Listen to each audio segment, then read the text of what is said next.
Hey guys, this is Mauisnake, and today we're going to be doing a pro player analysis for Freakazoid, the IGL and star player for Swole Patrol. So, if many of you international viewers probably haven't been really keeping up with Freakazoid and what he's been doing, but he's actually been leading his team to a final spot in the number 1, number 2 place decider match. I mean, basically the finals of MDL, the Mountain Dew League.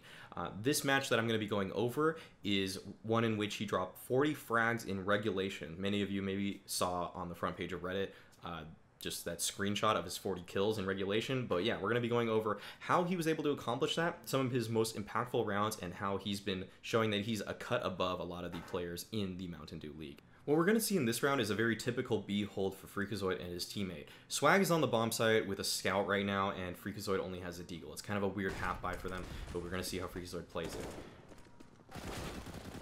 Because Marky pushes through CT, Vanity thinks that he can get a lot of extra positioning because there's usually just 2 people on the B side. Because Freakazoid's playing behind that smoke, he's able to get the kill onto Vanity, and that little gap in the coffin smoke allows Freakazoid to get another kill on Orion.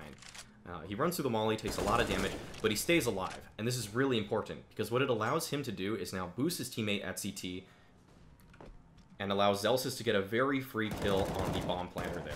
And now we can see Freakazoid's trying to change up his position once again, but really at this point the round's already over, and he stayed alive, got 3 kills in the round, and really just enabled his team to stay in that one.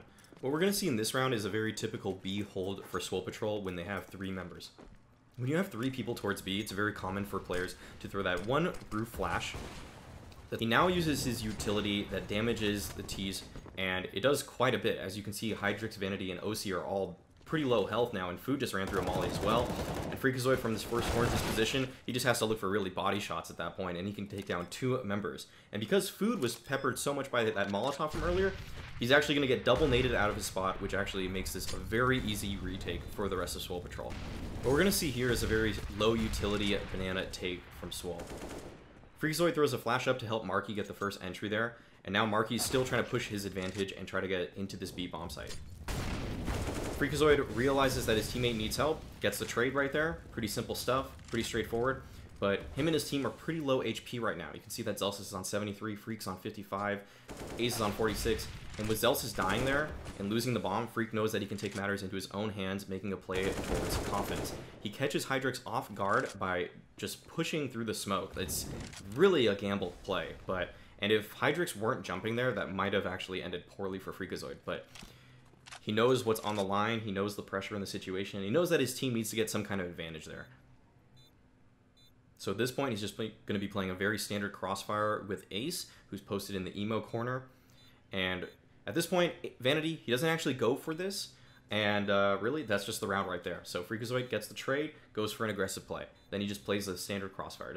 What we're going to see here is a very standard execute onto the B bomb site from Swole Patrol. They do it a little faster than a lot of teams do it. They don't just wait for the smokes and for the utility to actually all bloom for their team right away. And the reason you do that is you can sometimes find some early entries as your players are running in. But Freakazoid, he's just going to line up a flash here. He's going to try to flash on top of the roof towards CT, and he's just going to find the trades. Finds the trade onto Vanity there. And then now Food, just playing around second oranges, can't find anything. And Freakazoid, he has to plant the bomb, but this is a pretty tough post plant for him and his team. This is by no means given, and looking at the utility of Singularity, this is going to be actually pretty difficult. So what they actually decide to do is that Swole Patrol decide to push in the back halls there, and Freakazoid finds the instant headshot onto OC. If he hadn't found that, we can see that Marky is right here positioned beside him, but really, that puts a close to the round, and Freakazoid and Marky, some good thinking, getting control of a part of the map that will allow them to have a very successful post plant. Even if Freakazoid doesn't find that kill, very likely that Marky does. So Swole Patrol are able to continue to bring this game closer and closer. This round begins like a lot of other Swole Patrol default T-side rounds. They throw their utility towards Banana, and it doesn't really go the way that they want it to. When I talked to Modem before making this video, the coach of Swole Patrol, he told me that a lot of the rounds, they're just going to start with the default, and 90% of the time, it's just going to be Swag and Freak bouncing off ideas off of each other until they come up with a plan. And they say they do it he told me that they do it very quickly, and they do it really well. So they're going to decide to go for bracket control this time, something Freakazoid hasn't been showing himself to do thus far in this game. So he's going to clear both angles with Swag. And notice how he uses his utility at this point. He throws a flashbang to try to clear the angle off. It, I think, probably half blinds the Opera there. And now he's going to be mauling off one side. And Singularity, they kind of get caught because of that Molotov. Freakazoid's able to get a kill onto Ryan there because of it. And they decide to now fall off the position, leave Marky in the apartments, and just get the bomb and start to go towards the B bomb site. Another mid-round call coming from freaking Swag. So Freakazoid's going to be moving up with Zelsis, Swag, and himself, and he's just going to be looking for the entry into this bomb site. It's kind of gifted to him here, but he hits a very nice flick shot onto Food, and that just opens up the site for him and his team. So he kind of just let the action come to him a lot in that round, but the patience and deliberation, just kind of moving back and forth between positions, worked out perfectly for Swole Patrol. They made the right reads, it seems like, at every point in that round. And Freakazoid's utility usage when getting mid-control allowed them to get bracket, rotate the Singularity members off of the bomb site, the B bomb site, and then go back and hit B. And Food, he kind of just felt like he had to make a play there. I mean, it's kind of hard to just hit CT. Sometimes you can find the timing there by peeking out towards CT. Freakazoid, he just hits a really nice shot. So even though this round was an anti-eco for Swole Patrol, I still wanted to show some of Freakazoid's patience and how he goes about with his procedures here. He mollies the corner at Banana, and he slowly pushes up with his team. Clears the sandbags position, and now just kind of goes for a dry peek into the bomb site. He gets the kill on a Food, then he actually falls off of it, but somehow Zelsis is able to recover and get the kill onto Ryan. But they still exert a lot of patience here. It's a 2v5, and you know you're against pistols, but they do know that there is one more player towards this bomb site for there to be a flash there. So Freakazoid is just going to hold this angle here. And he just plays patiently, knows that the Singularity members aren't going to want to play a really standard game there. And he just holds the smoke, gets the kill. Very standard stuff, but Freakazoid shows a lot of patience there that I don't think a lot of players would have shown. Just holding those smokes for a while, letting the exec kind of just flush out the CTs as opposed to just running in and gunning at them. It's just a different kind of play style than you might see in a lot of other less experienced players.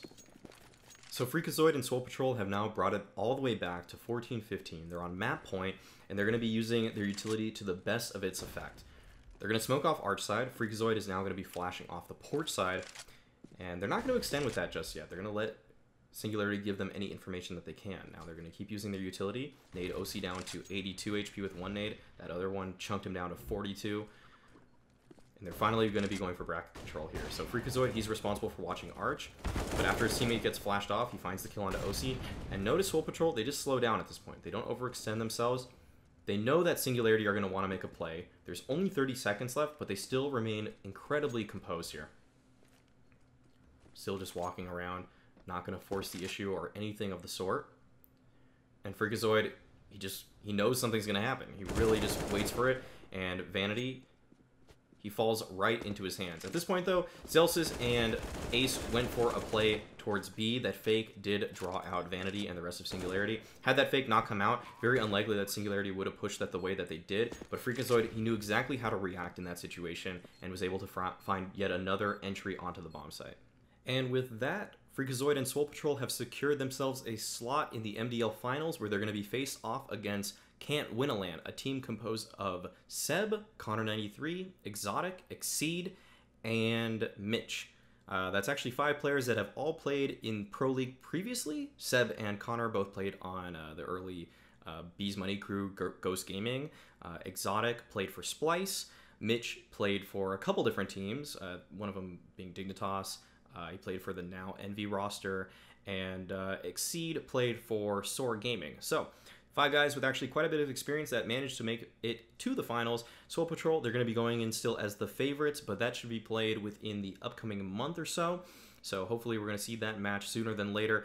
And Swole Patrol also secured themselves a slot at the Global Challenge by winning this BO3. So they're going to be faced off against the top 3 European teams from the European MDL, along with the top Brazilian Open team and the top Premier team from Australia. So that's going to be it, folks. We'll see how Freakazoid handles himself at that LAN in just a bit. And as always, being toxic is a choice.